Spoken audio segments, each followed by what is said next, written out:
warahmatullahi wabarakatuh. Hai, selamat pagi anak-anak, apa kabarnya? Mudah-mudahan sehat selalu ya.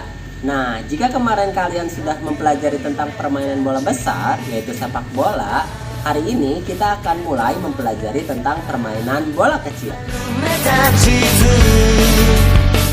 Beberapa permainan termasuk ke dalam permainan bola kecil. Di antaranya adalah bola kasti, rounders, softball, baseball, dan masih banyak lagi. Nah, untuk kelas 5 kita akan belajar tentang bola kasti.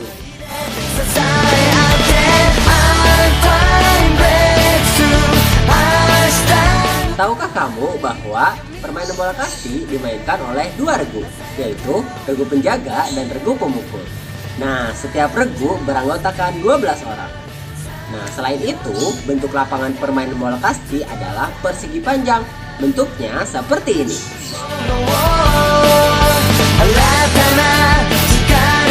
Dalam permainan bola kasti, kamu tidak akan luput dari gerakan melempar bola, menangkap bola, memukul bola, dan berlari. Nah, hari ini kita akan belajar tentang kombinasi pola gerak dasar, non-lokomotor, dan manipulatif dalam gerakan melempar bola. Secara umum, ada 3 cara melempar atau gerak dasar melempar dalam permainan bola kasti. Nah, yang pertama adalah gerakan melempar bola melambung. Yang kedua, gerakan melempar bola mendatar. Dan yang ketiga adalah gerakan melempar bola menyusuri tanah. Oke, kali ini alat yang kita gunakan adalah bola kecil seperti ini. Kamu bisa membuatnya dari kertas yang dilapisi dengan plastik, kemudian dilapisi oleh lakban. Nah, sebelum mulai, mari kita pemanasan dulu. Pemanasan ini penting ya bagi kamu, agar tubuh kamu tidak kram dan terhindar dari cedera. Oke, lakukan pemanasan seperti ini.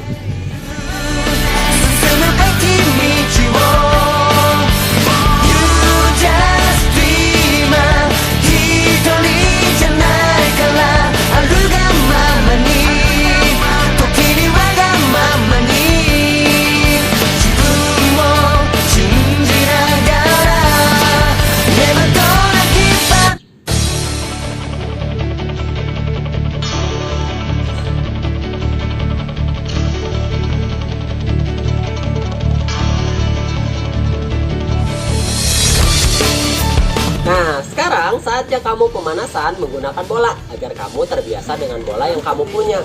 Nah, Bapak ingatkan kembali ya, bola yang kamu gunakan adalah bola yang terbuat dari kertas agar kamu lebih mudah untuk menggunakannya.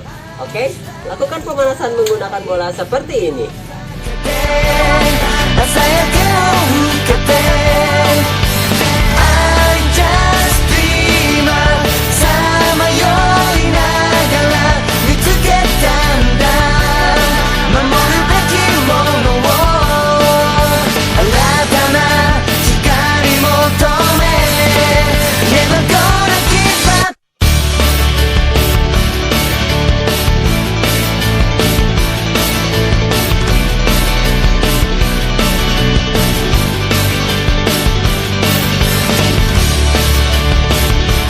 Nah, sekarang kamu sudah siap untuk masuk ke materi inti. Nah, lakukanlah tugas gerak seperti ini.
Nah, itulah yang kita pelajari hari ini tentang kombinasi pola gerak dasar, non-lokomotor, dan manipulatif dalam gerakan melempar bola. Nah, tugas kamu sekarang adalah melakukan seperti apa yang Bapak contohkan ya. Jangan lupa untuk mendokumentasikannya. Kemudian, tugasmu yang berikutnya adalah membuat bola kecil seperti ini yang terbuat dari kertas, dilapisi dengan lakban dan kresek. Oke, buatlah sebagus mungkin ya. Sampai sini saja pertemuan kita hari ini. Sampai jumpa minggu depan. Dadah. Assalamualaikum warahmatullahi wabarakatuh. Salam sehat.